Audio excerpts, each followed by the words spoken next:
নমস্কার বন্ধুরা, চৈতি সিম্পল কিচেনে সবাইকে স্বাগত। আশা করি তোমরা সবাই খুব ভালো আছো আর আমিও ভালো আছি। বড়দের প্রণাম আর ছোটদের ভালোবাসা জানিয়ে আমি আমার রেসিপি এখন থেকেই শুরু করলাম। তো এই যে দেখো, কড়াতে সর্ষের তেল গরম হয়ে গেছে, কি সুন্দর ধোয়া উঠছে দেখছো। আর এইদিকে দেখো, মাছ আমি মাখিয়ে নিয়েছি। এগুলো হচ্ছে তেলাপিয়া মাছ। তো তেলাপিয়া মাছের আজকে আমি রান্নাটা করব। তো দেখো তোমরা ভিডিওটা প্রথম থেকে শেষ পর্যন্ত অবশ্যই দেখতে থাকো, তোমাদের অবশ্যই ভালো লাগবে। এই যে দেখো, মাছের মাথা দিয়েছি আর লেজ দিয়ে দিয়েছি আর সমস্ত দাগাটি।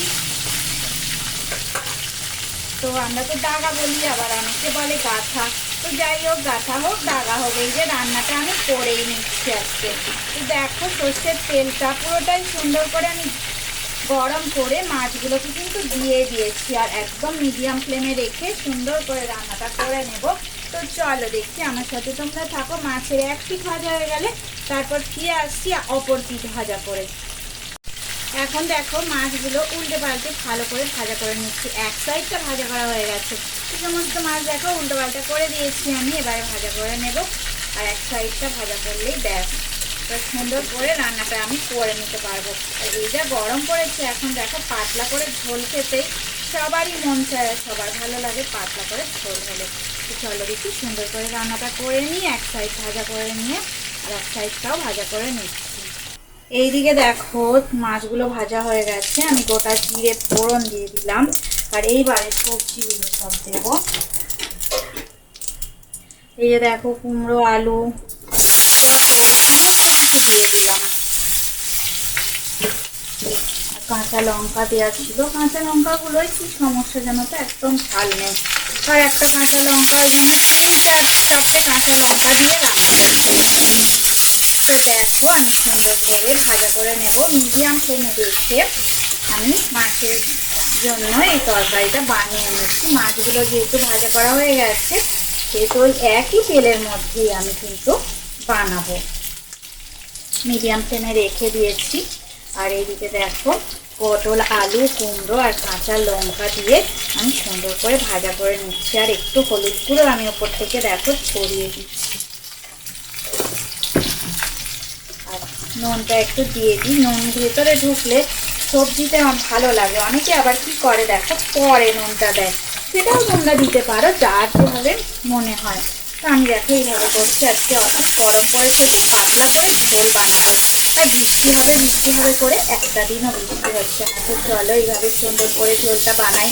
আর মিডিয়াম ফ্লেমে রেখে আমি 2 থেকে 3 মিনিট এইভাবে ভাজা করে নেব পটল, আলু, কুমড়ো দিয়ে।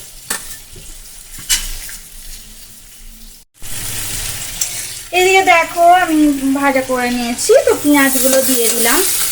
পেঁয়াজ দিয়ে সুন্দর করে তরকারিটা করলে ভালো লাগে খেতে। তো হালকা করে ভাজা করবো পেঁয়াজ দিয়ে, ওই জন্য একটু পরেই আমি পেঁয়াজটা দিলাম গ্রেভি করে। এইদিকে আমি আদা বাটা দিয়ে দিচ্ছি, সামান্য একটু দেখো আদা বাটা দিয়ে দিলাম। আর এখানে দেখো জিরে বাটা দিয়ে দিচ্ছি। এইভাবে রান্নাটা করে নিচ্ছি। এই দেখো, টমেটো দিয়ে দিলাম।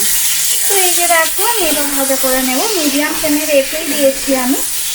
তো সমস্ত সবজি সুন্দর করে ভাজা করে নিচ্ছি। এই যে দেখো, আমি এদিকে টমেটো আর পেঁয়াজ দিয়েছি। আর এইগুলো দিয়েও আমি 2 থেকে 3 মিনিট মিডিয়াম ফ্লেমে রেখে আরও একবার সুন্দর করে ভাজা করে নেবো। আর একটু ঢাকা দিয়ে ভাজা করবো, ঢাকা চাপা দিয়ে রান্না করলে রান্নাটা অনেকটাই ভালো লাগে খেতে। এই দেখো, একটু ঢাকা দিয়ে দিলাম মিডিয়াম ফ্লেমে রেখে।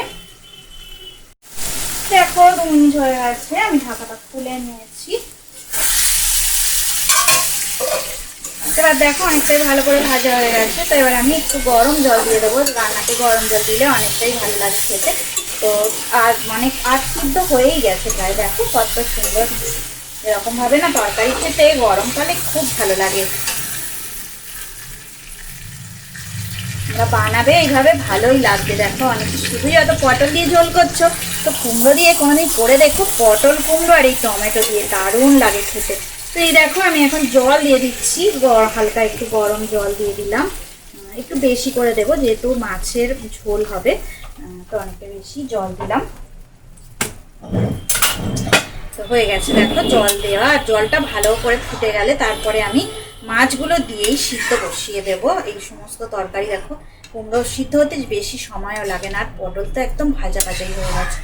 তো ওই জন্যেই আমি মাছগুলো একটু পরেই দিয়ে দেবো, যখন সুন্দর করে ঝোলটা ফুটে উঠবে। এই যে দেখো টক বক করে ঝোলটা ফুটে উঠেছে। এইবারে আমি দিয়ে দেবো মাছগুলো, এই সমস্ত ভাজা মাছ এবার আমি ঝোলের মধ্যে দিয়ে দেবো। তো একটার সাথে আর একটা মাছ না একটু লেগে গেছে, ওই জন্য একটু সমস্যা হচ্ছিল। এই যে দেখো সমস্ত লেজা তারপরে কাঁঠাল মাছগুলো আমি দিয়ে দিলাম।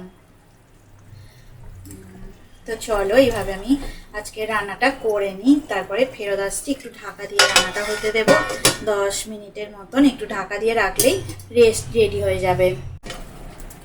দেখো ঢাকাটা খুলে নিলাম, একদম মানে মিডিয়াম থেকে হাই ফ্লেমে দিয়ে দিলাম।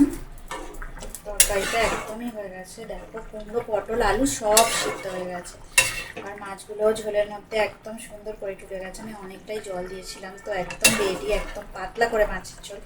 এই গরমে এর থেকে ভালো আর কি হতে পারে বলো, প্রচণ্ড গরম পড়েছে, এখন বৃষ্টিও একদম হচ্ছে না। তো সুন্দর করে রান্না রেডি হয়ে গেছে। এবার গ্যাসের ফ্লেমটা আমি দেখো অফ করে দিলাম।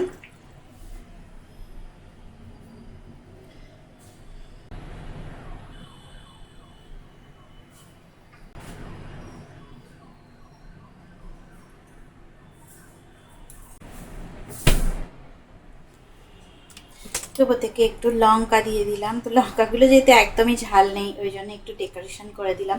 তো দেখো কুমড়ো পটল আলু দিয়ে মাছের ঝোল তোমাদের কেমন লাগলো অবশ্যই আমাকে কমেন্ট করে জানাবে। তো সবাই ভালো থাকো, সুস্থ থাকো, আমার রেসিপি এইভাবে দেখতে থাকো। এতক্ষণ ধরে রেসিপিটা দেখার জন্য অনেক অনেক ধন্যবাদ। রেসিপিটা অবশ্যই শেয়ার করবে, আর পুরনো যারা বন্ধু আছে তাদের তো অনেক অনেক ধন্যবাদ আমাকে এগিয়ে নিয়ে যাওয়ার জন্য। আর যারা নতুন বন্ধু আছো তাদেরকে অনেক অনেক ধন্যবাদ আমার রেসিপি দেখার জন্য। আর প্লিজ তোমরা আমার চ্যানেলটা সাবস্ক্রাইব করে দেবে।